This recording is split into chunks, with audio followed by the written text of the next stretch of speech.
Bismillahi rahman rahim, alhamdulillahi rabbil alamin, wa salatu wa salamu ala khatimil anbiya wal mursalin wa ala alihi wa sahbihi ajma'in. Assalamu alaikum wa rahmatullahi wa barakatuh. Mes sœurs, mes frères, les louanges, les remerciements, les éloges appartiennent tous à Allah. Le premier qui n'a pas de début, le dernier qui n'a pas de fin, l'apparent, le dominant sur toutes choses, le subtil, le bien informé, le parfait dans son essence, le parfait dans ses noms et attributs, le parfait dans tous ses actes qui oscillent d'une part entre sa bonté, sa miséricorde, sa générosité et d'autre part sa justice qui est basée sur son omniscience et sur sa sagesse. Nous demandons de bénir encore plus le meilleur des hommes, Mohammed, sa famille, ses compagnons, et de nous associer à cela par pure miséricorde. Donc dans la Fatiha, le 4e verset, c'est Iyyaka na'budu wa iyyaka nasta'in. Ibn Qayyim, qu'Allah lui fasse miséricorde, il dit donc que Allah a fait descendre 114 livres. Il les a résumés dans 4 ans, que sont la Torah, l'Évangile, les psaumes et le Coran. Il a résumé tout le Coran dans la Fatiha dans laquelle nous sommes, et il a résumé toute la Fatiha dans le 4e verset, Iyyaka na'budu wa iyyaka nasta'in. C'est toi seul que nous adorons et c'est de toi seul que nous implorons le secours.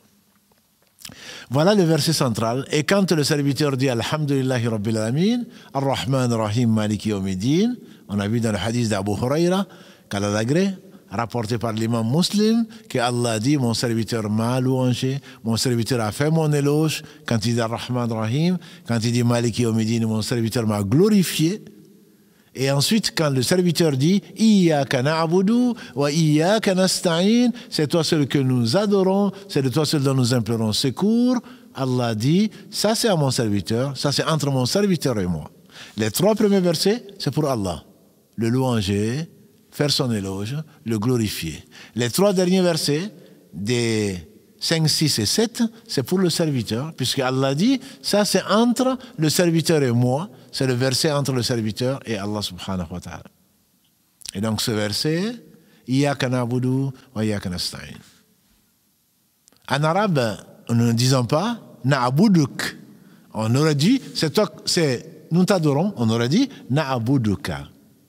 Nasta'inuka, nous demandons protection ou ton assistance ou ton aide. Mais Allah dit Iyyaka na'budu.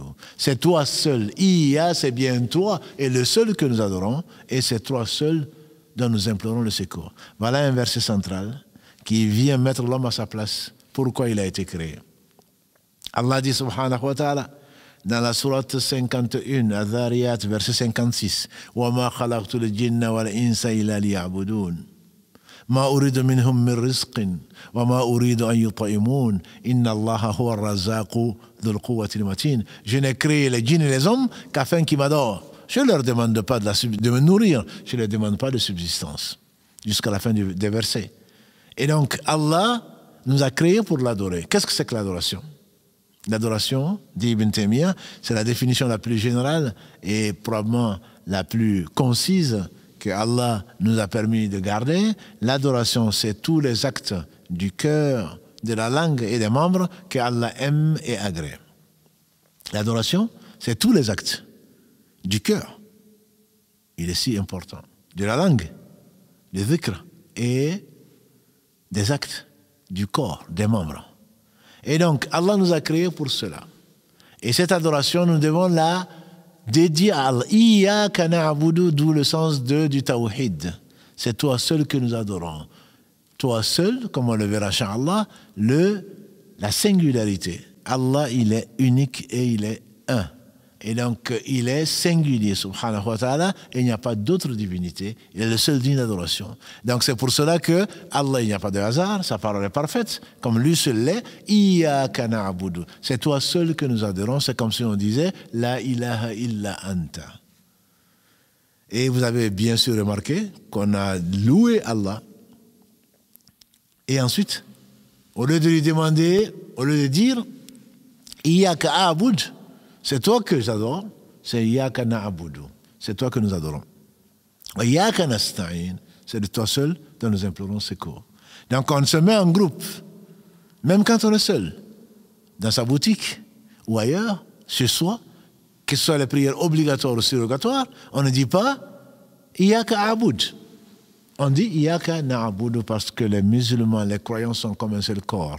Nous avons un seul Seigneur. Nous croyons en lui et à ce qu'il a fait descendre, et donc nous nous mettons tous comme un seul corps et nous l'adorons. Bien sûr, Yusabbihu lillahi ma fi samawati wa ma fil ard. Célèbre le louange d'Allah, glorifie Allah, tout ce qui est dans les cieux, tout ce qui est sur la terre, même si on ne comprend pas. Là, Allah parle d'une communauté déjà. Tu commences même en priant seul, tu invoques Allah avec les autres. Tu invoques Allah avec les autres parce que tu n'es pas seul. Tu invoques Allah avec les autres et tu reconnais que tout autre que lui n'a pas droit à l'adoration et certainement associer quoi que ce soit à Allah, c'est la pire des injustices. C'est le pire des péchés. Allah dit dans la sourate 4, An-Nisa, verset 48. Et dans un autre verset, 116, Inna Allaha la yaghfiru an yushraka bihi wa yaghfiru ma duna dhalika liman yasha. Allah ne pardonne pas qu'on lui associe quoi que ce soit. En dehors de ça, il pardonne à qui il veut.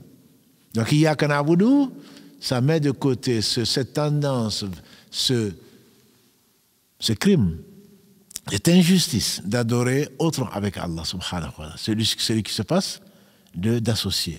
Il est de tous les associés, celui qui se passe d'associer. Celui qui associe quoi que ce soit, il le laisse à celui qu'on lui a associé. Et donc Allah subhanahu wa ta'ala nous enlève là cette tendance, quand nous le répétons et quand nous y réfléchissons, au moins 17 fois par jour, on revient vers Allah en lui purifiant la religion, comme il le dit subhanahu wa ta'ala, entre autres dans une sourate très connue, qu'il a le Bayyina, Wama umiru, les gens du livre avant nous, comme nous, Wama umiru, illa liya'budullaha mukhlasina lahuddina hunafa. On leur a ordonné pourtant que d'adorer Allah mukhlasina, en lui vouant un culte exclusif. Allah est jaloux. Allah n'accepte pas que l'on lui associe quoi que ce soit, ni un envoyé, ni un ange rapproché, ni quoi que ce soit.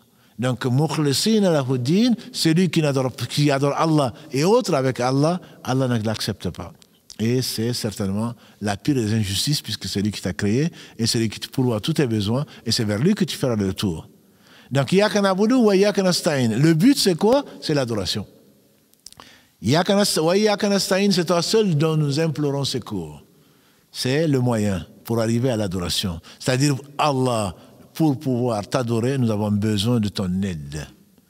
Le but, c'est ton adoration. Le moyen, c'est ton aide. Et en effet, qu'est-ce que nous répétons souvent? La hawla wa la quwwata illa billah. Et il n'y a pas de mouvement, et il n'y a pas de force si ce n'est pas Allah subhanahu wa ta'ala. Tu ne peux adorer Allah que grâce à Allah et par l'aide d'Allah subhanahu wa ta'ala. Quand tu demande à Allah. Quand tu as un besoin quelconque, quand tu demandes protection, demande-le à Allah. L'isti'ana, c'est l'adoration. Si tu affirmes pour toi-même que tu n'as pas de puissance et que tu es créé faible, comme Allah le dit dans la sourate 4 encore, verset 28, l'homme a été créé faible. Et donc tu as besoin d'Allah. Et ça, c'est contre une tendance de l'âme, contre une source de tous les péchés, une des 3 sources de tous les péchés, aurait dit Ibn Qayyim, à savoir l'orgueil. Tu élimines l'orgueil d'un côté, je ne peux rien, ya Allah. Je ne peux pas me passer de toi même pour pouvoir t'adorer, je ne sais pas par ma force, ni par ma puissance. Tout bien vient de toi. La hawla wa la quwwata illa billah al-aliyyil azim. Il n'y a de force et de puissance, il n'y a de force et de mouvement que par Allah, même pour adorer Allah. C'est pourquoi tu m'as demandé, c'est pourquoi tu m'as créé. Je ne peux le faire que en te demandant ton aide. Nous demandons donc à Allah subhanahu wa ta'ala son aide. Et on ne peut pas se passer d'Allah le temps d'un clin d'œil pour tout ce à quoi nous pensons et tout ce à quoi nous ne pensons pas. Puis il est le seul qui se passe de tout. Subhanaka Allahumma bihamdika, ashhadu an la ilaha illa anta, astaghfiruka wa atubu ilayk. Wassalamu alaykum wa rahmatullahi wa barakatuh.